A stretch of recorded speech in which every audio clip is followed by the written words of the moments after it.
we're starting into the wonderful world of slope, calculating it and applying it to situations.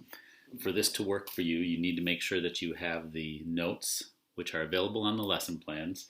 They start off looking like this. On the lesson plans, I have a blank version, and I also have a completed version. And what I'm going to do is I'm going to hit the highlights of the completed version. A good idea for you is to take the blank version and do the calculations yourself. First of all, big picture. Slope is measuring the steepness of a line.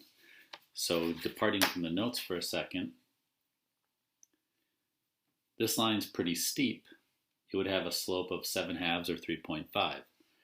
This line, not very steep, and that slope is smaller, 2/9 or less than 1. Steepness can happen whether you're going uphill or downhill. If the line is decreasing, going downhill, it would have a negative slope, but it would still be a big number. 4 1/3 is much bigger than 1.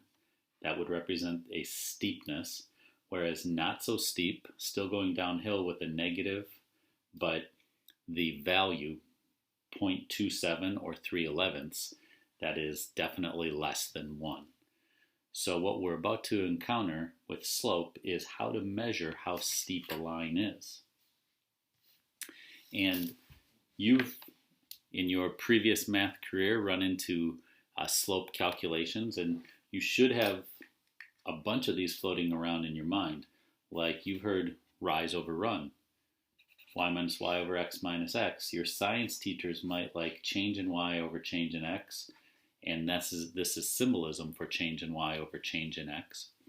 And probably for us, these two are the ones that are going to occur the most frequently. Down at the bottom of that first page are two examples of using y minus y over x minus x. And I would recommend a couple of things. If you know you're going to use y minus y over x minus x, I would write that out first, and then just very carefully, in the case we're looking at here, we're using the points 0, 2, and 3, 4. You may even want to put an x above the 0, a y above the 2, and the same thing with the 3 and the 4. And now you can just literally say y minus y on paper, y minus y. And going in the same order, if I went 4 minus 2, I must go 3 minus 0 in the x's. And I end up with a 2/3. If I had chosen to go 2 minus 4 for my y minus y, then I must go in the same order, 0 minus 3 for my x minus x. And either way I do it, I get a 2/3 or a negative 2 divided by a negative 3, which is also 2/3.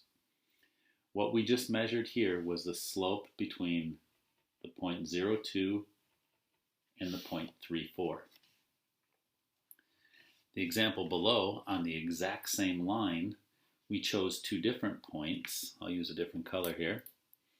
We're using -6, -2, and -3, 0. Even though they're different points, they're from the same line, and the slope remains the same along any linear segment. So when I do this calculation, I should come up with the same calculation that I did between these 2 points, and it turns out I do. The biggest thing to emphasize is start off by writing y minus y over x minus x. Then make sure you're really choosing y values and x values. Don't mix those up. And whatever order of subtraction you went with your y values, 0 to the -2, you must go in the same order, -3 to -6, with the x values. As long as the order matches in the y's and the x's, you can go in any order you want. Make sure they match, and you'll get the same answer.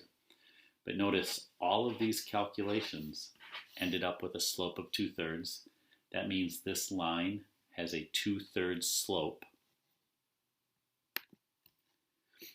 I'm on this next page, and now we're going to use another method, in this case the rise over the run method.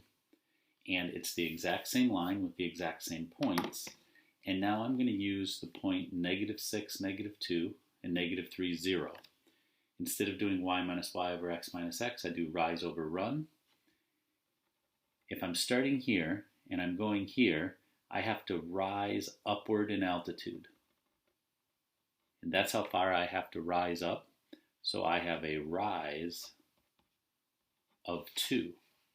I went up 1, 2. Thus my rise is 2. Now I have to run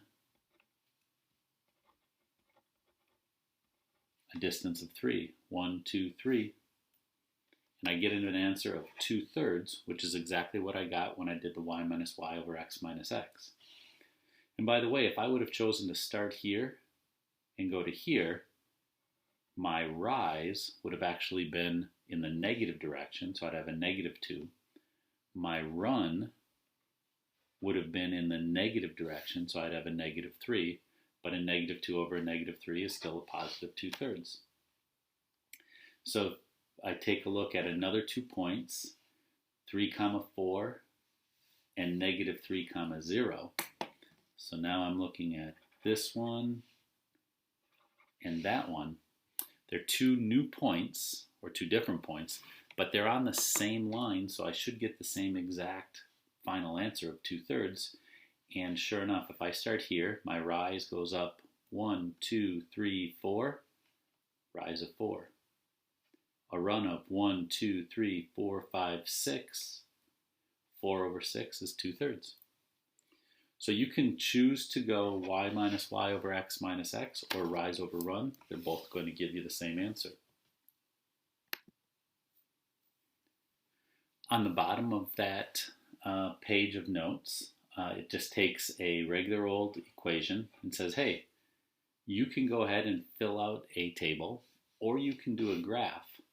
And if you would like to do your slope calculation from the table, you can think of these as ordered pairs. So maybe negative 2, 5 and 3, 5, negative 5. And you can do your y minus y over x minus x from the table, or you can count rise over run from the graph. It doesn't matter what points you use as long as they're 2 points from the line. And in this case, you see this line is heading downhill.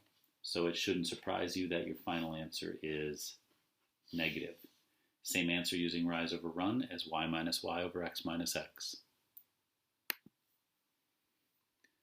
Now keep in mind that I went through these quickly. You have access to all the calculations, but you also have a blank copy.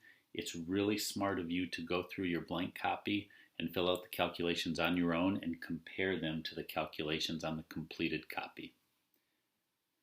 And this is the introduction to slope, and then the next video will take us a little bit deeper into the concept. Catch you later.